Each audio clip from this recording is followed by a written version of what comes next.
안녕하십니까. 오늘은 3월 2일 금요일입니다. 오늘 말씀드릴 주제는 국제 결혼을 할 때 꼭 피해야 하는 사항입니다. 물론 먼저 말씀드린 결혼을 하면 안 되는 사람 중에 포함된 내용이기도 합니다. 그런데 또다시 이렇게 또 네 가지로 압축을 해서 정리해서 이야기를 드리는 이유는 결혼을 생각 없이 했다가 파국을 맞게 되면은 본인만 문제가 아니라 여자한테도 그 피해가 가기 때문에 그런 것입니다.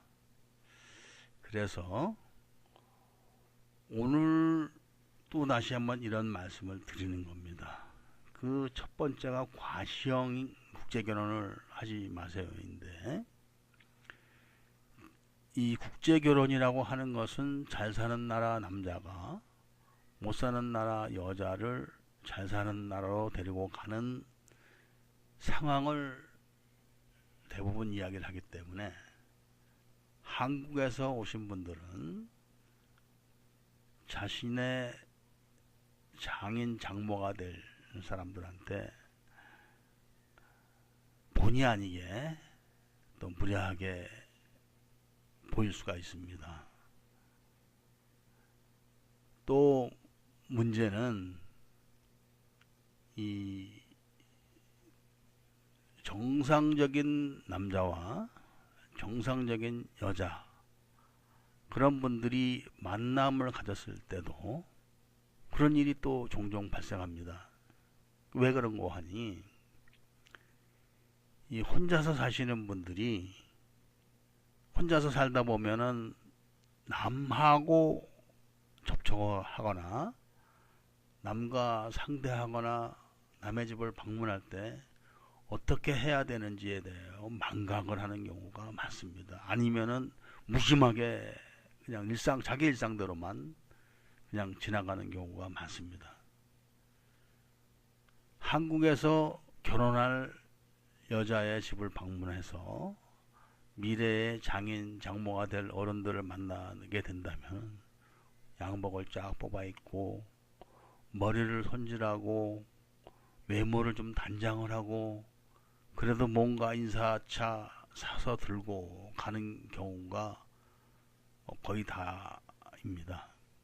그러나 후진국에 와서 그래도 명색이 장인 장모 될 사람인데 그렇게 하지 않는 경우가 상당히 많습니다.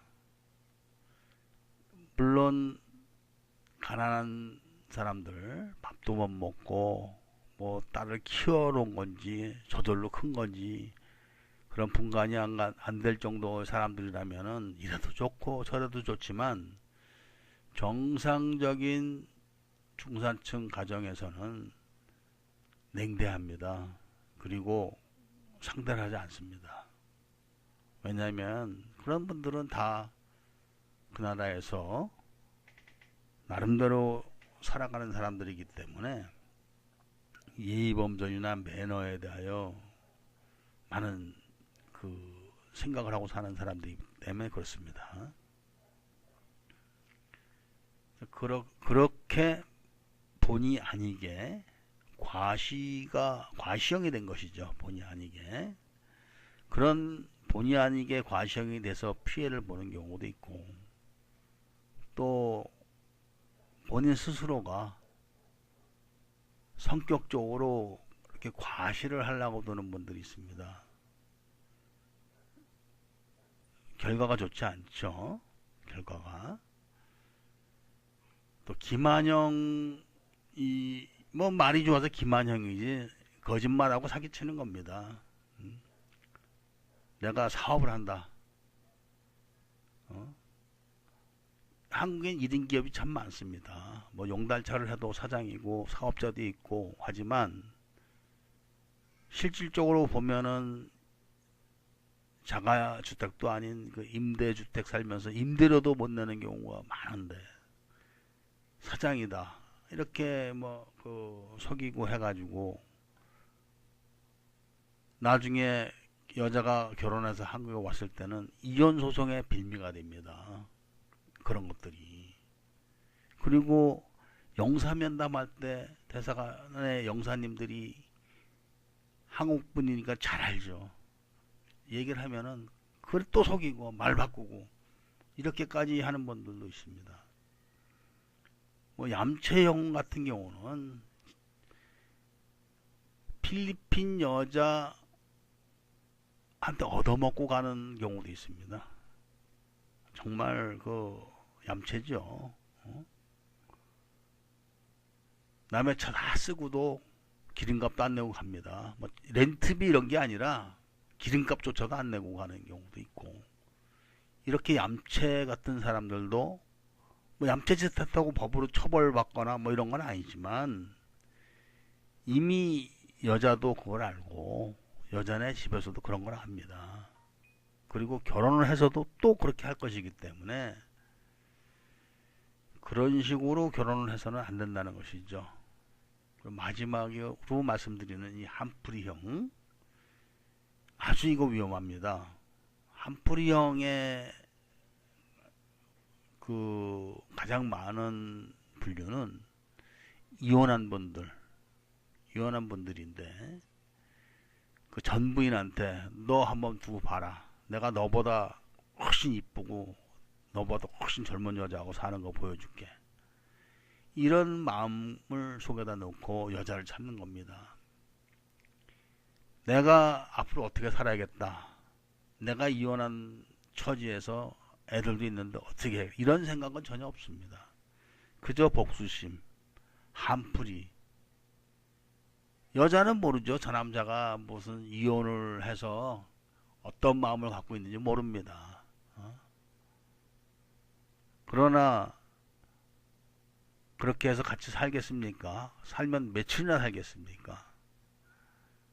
그 다음에 이제 이혼하지 않은 미혼자분들도 친구들은 전부 다 한국 여자하고 결혼했는데 자기만 못했다 이겁니다. 그래, 내가 니네들보다 더 이쁘고 더 어린 여자, 폼나는 여자 데려다 한번 보여줄게, 이런 식으로 마음을 먹고 여자를 찾는 겁니다. 자기가 앞으로 어떻게 살아야겠다, 앞으로 살림은 어떻게 해야 된다, 여자의 성격은 어떻게 된다, 뭐 이런 거 관계 없습니다. 무조건 그런 식으로 그 복수심, 한풀이형, 이런 식으로 결혼하는 분들이 많습니다. 특히 국제결혼은 사실상 상당수 분들이 정신적인 그 흠결을 갖고 있는 분들이 많습니다. 어려서부터 사랑을 못 받고 또 이 결손가정에 대해서 그 속에서 또 성장을 하면서 많은 그 소가리를 하면서 살았던 분들, 그리고 또 그런 것 때문에 반대급부로 또 성격이 좀 잔인해지죠, 그런 분들이. 그리고 남을 믿지 않고 사사건건 의심을 하고 이런 분들이 아주 많습니다. 결국은 그런 분들은 원만한 결혼 생활을 못 합니다. 그것은 누구를 원망해도 안 되고 누구를 탓해도 안 되고, 나이를 먹은 본인이 스스로 깨우쳐서 스스로 고치고 스스로 정상적인 사람이 되어야만 하는 것입니다. 이 세상 어느 누구도 인도해 주지 않습니다. 자기 친엄마 친아버지도 자기를 내버리고 자기를 돌보지 않았는데 어느 누가 그걸 돌보겠습니까? 자기를 돌볼 수 있는 사람은 자신뿐이 없습니다.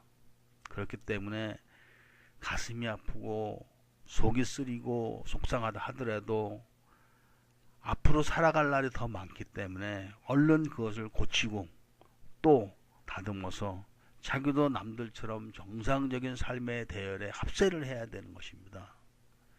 그렇기 때문에 오늘 먼저 말씀을 드렸던 부분이지만 네 가지로 압축을 해서 다시 한번 말씀을 드리는 것입니다. 그렇기 때문에 본인이 이것은 누구를 탓하고 뭐 깔보고 조롱하려고 하는 드리는 말씀이 아니라 결혼 생활을 원만하고 행복하게 해야 될 모든 사람들에게 드리는 말씀입니다. 이것은 그렇기 때문에 한 번 정도는 곰곰이 자신을 되돌아보고 자신이 고칠 점이 있다면 고치셔야 합니다. 그것이 자기한테 이득이 되는 것이지 절대 손해가 되는 것이 아니기 때문에 그렇습니다. 자신에게 이득이 된다는 것은 자신의 가정에 이득이 되기 때문에 앞으로 자신의 가족들에게도 다 이득이 될 것입니다. 자, 오늘은 여기까지만 말씀드리겠습니다. 감사합니다.